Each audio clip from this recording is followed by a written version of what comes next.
Hi! Deccan పీఠభూమి చరిత్రలో ఎన్నో అద్భుతమైన కథలున్నాయి కదా, కాని వాటిలో కొన్ని మాత్రమే మనకు తెలుసు. అలాంటి ఒక కథే దేవరకొండ వెలమరాజులది. వాళ్ళ రాజ్యం, వాళ్ళ పాలన, అసలు వాళ్ళు మనకు వదిలివెళ్లిన వారసత్వమేంటి? పదండి ఈరోజు వాళ్ళ గురించి లోతుగా తెలుసుకుందాం. కవులు, యోధులు, ఇంకా విషప్రయోగం చేసేవాళ్లు. వినడానికి ఎంత విచిత్రంగా ఉంది కదా. ఒకే రాజవంశంలో ఇన్ని రకాల కోణాలుండొచ్చా? వాళ్ళు ఒక పక్క సున్నితమైన కవిత్వాన్ని ఆస్వాదించేవాళ్లు, మరోపక్క యుద్ధంలో ఏమాత్రం కనికరం లేని క్రూరమైన పనులు చేసేవాళ్లు. అసలు ఏంటి కథ? ఆ సంక్లిష్టమైన చరిత్రలోకి ఒకసారి తొంగిచూద్దామా? ఓకే, మరి మన ప్రయాణం ఎలా సాగుతుందంటే, ముందుగా వాళ్ల రాజ్యం ఎలా మొదలైందో చూద్దాం. తర్వాత వాళ్ల పాలన ఎంత కఠినంగా ఉండేదో తెలుసుకుందాం. అప్పటి జనాల జీవితాలు, వాళ్ల జీవనోపాధి ఎలా ఉండేవి, అలాగే కవిత్వంలో వాళ్లు సృష్టించిన స్వర్ణయుగం గురించి, చివరగా వాళ్ల రాజ్యం ఎలా అంతమైందో కూడా మాట్లాడుకుందాం. సరే, ముందుగా మొదటి భాగానికి వెళ్దాం. ఒక రాజ్యం నిర్మాణం. అసలు ఈ రాజవంశం ఎలా మొదలైంది, ఎక్కడ మొదలైంది? ప్రతి కథకి ఒక ఆరంభం ఉంటుంది కదా. దేవరకొండ వెలమరాజుల కథకు ఆ ఆరంభం మాదానాయకుడు. దేవరకొండను రాజధానిగా చేసుకుని ఈయన ఈ రాజ్యానికి పునాది వేశాడు. అంతేకాదు, మాధవపురం అనే నగరాన్ని కూడా నిర్మించాడు. ఇక ఆధ్యాత్మికత వైపు చూస్తే ఉమామహేశ్వర క్షేత్రానికి ద్వారమండపం కట్టించి తన భక్తిని చాటుకున్నాడు. ఇక ఈ వంశానికి శిఖరస్థాయిని చూపించినవారు సర్వజ్ఞ సింగమనాయకుడులాంటి శక్తివంతమైన రాజులు. అయితే ప్రతి ఆరంభానికి ఒక ముగింపుంటుంది. లింగమనేడు చివరి పాలకుడు. ఆయన కాలంలో బహమనీ సుల్తానుల దాడితో ఈ రాజ్యం అంతమైపోయింది. సరే, ఒక రాజ్యాన్ని స్థాపించడం ఒక ఎత్తు అయితే, దాన్ని కాపాడుకోవడం, నిలబెట్టుకోవడం మరో ఎత్తు. మరి వాళ్ళు తమ అధికారాన్ని ఎలా నిలబెట్టుకున్నారు? వాళ్ల పాలనా విధానం, వాళ్ల సైనిక బలం ఎలా ఉండేవి చూద్దాం. వాళ్ల పాలనకి ఒక గైడ్ బుక్ ఉండేది. అదే వ్రతఖండ కల్పతరువు. హేమాద్రి అనే పండితుడు రాసిన ఈ పుస్తకమే వాళ్లకు రాజ్యాంగం లాంటిదనమాట. దీని ముఖ్య ఉద్దేశమేంటంటే, హిందూ ధర్మాన్ని, వర్ణవ్యవస్థను కాపాడటం. అప్పట్లో బయటి శక్తుల ప్రభావం ఎక్కువగా ఉండేది కాబట్టి తమ సంస్కృతిని కాపాడుకోవటమే వాళ్ల ప్రధాన లక్ష్యంగా ఉండేది. పరిపాలన ఎంత పక్కాగా ప్లాన్ చేసుకున్నారో చూడండి.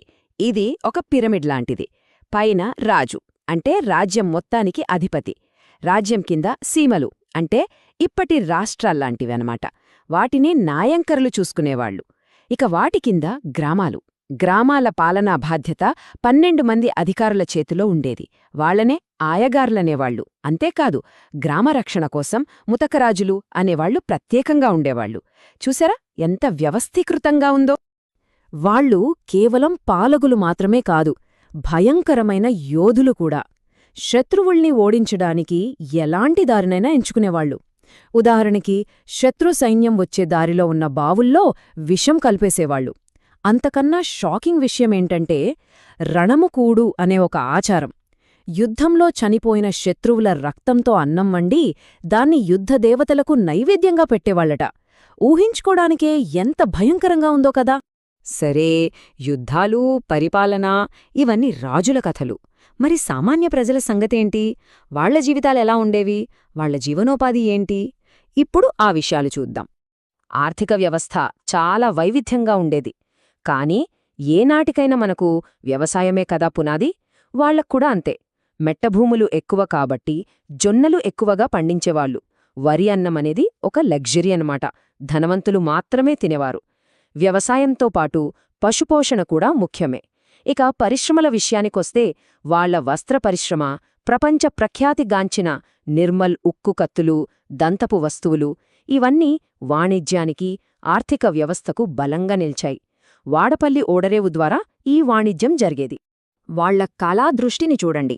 అది కవిత్వంలోనే కాదు, వాళ్లు నేసే బట్టల్లో కూడా కనిపించేది. చీరలకు పెట్టిన పేర్లు వింటేనే ఎంత అందంగా ఉన్నాయో! రామసింగారం, వసంత విలాసం, శ్రీకృష్ణ విలాసం. కేవలం బట్టలు నెయ్యడమే కాదు, వాటికో అందమైన పేరు పెట్టి ఒక కథను జోడించారు. ఇక పట్టువస్త్రాల గురించైతే చెప్పక్కర్లేదు. హేమపట్టు అంటే బంగారు పట్టు, వజ్రపట్టు అంటే వజ్రాల్లా మెరిసే పట్టు, పులిగోరుపట్టు, ఉదయపట్టు. ఈ పేర్లు వింటుంటేనే ఆ వస్త్రాల వైభవం కళ్లముందు కదులుతోంది కదా.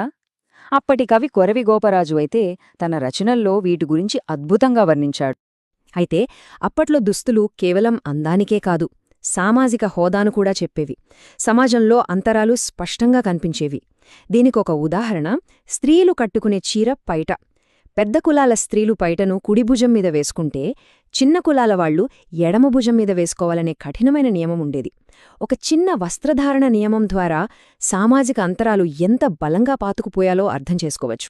ఇప్పటిదాకా మనం యుద్ధాలు, పాలన, ఆర్థిక వ్యవస్థ గురించి మాట్లాడుకున్నాం. కాని వెలమ రాజుల ప్రత్యేకత ఏంటంటే వాళ్ళు గొప్ప కళాపోషకులు. ముఖ్యంగా సాహిత్యాన్ని ఎంతగానో ఆదరించారు.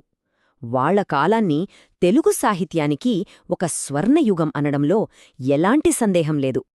ఆ స్వర్ణయుగంలో ప్రకాశించిన ఒక గొప్ప నక్షత్రం బమ్మెర పోతన. వరంగల్ జిల్లా బమ్మెర గ్రామానికి చెందిన ఈయన్ని సహజ కవి అని పిలుచుకునేవాళ్లు. అంటే కవిత్వం ఆయనకు పుట్టుకతోనే వచ్చింది, ఎక్కడా నేర్చుకున్నది కాదు అన్న భావన. ఆయన రచించిన ఆంధ్ర మహాభాగవతం ఇప్పటికీ తెలుగు సాహిత్యంలో ఒక అద్భుత సృష్టిగా నిలిచిపోయింది. పోతన కేవలం దేవుళ్ల కథలే రాయలేదు, తనను పోషించిన రాజుల జీవితాల్లోని కథలన్ని కూడా కావ్యాలుగా మలిచాడు. ఉదాహరణకు భోగినీ దండకం అనే కావ్యం. ఇది రాజు సర్వజ్ఞ సింగమనాయకుడికి భోగిని అనే ఒక నర్తకికి మధ్య ఉన్న ప్రేమకథ. ఒక రాజు ప్రేమకథను అంత అందంగా వర్ణించి దాన్ని చరిత్రలో చిరస్థాయిగా నిలిపారు. ఇది వింటే మీరు నిజంగా ఆశ్చర్యపోతారు. మనందరికీ కలల విశ్లేషణ అనగానే సిగ్మండ్ ఫ్రాయిడ్ గుర్తొస్తాడు. కాని ఆయన కంటే కొన్ని శతాబ్దాల ముందే కొరవి గోపరాజు అనే తెలుగు కవి తన సింహాసన ద్వాత్రింశిక అనే పుస్తకంలో కలల గురించి, వాటి విశ్లేషణ గురించి రాశాడు.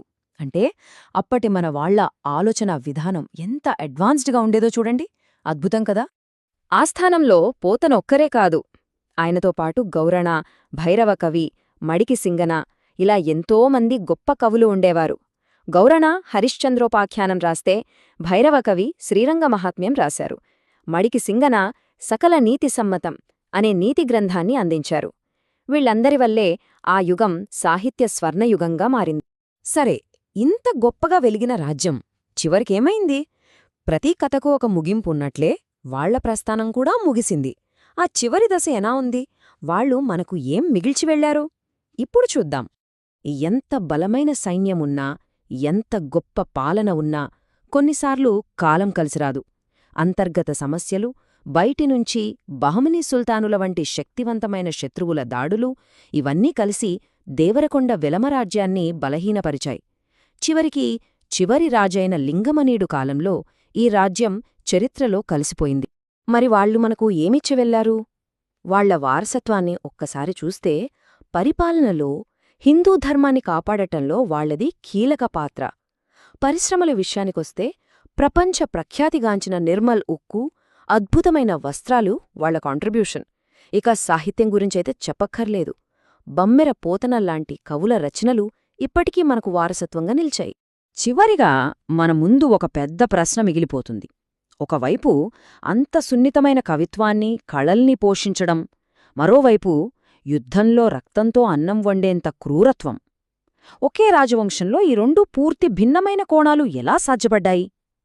దేవరకొండ వెలమరాజుల కథ బహుశా మనిషిలోని సంక్లిష్ట స్వభావానికి, ఆశయాలు ఆచరణల మధ్య ఉండే వైరుధ్యానికి ఒక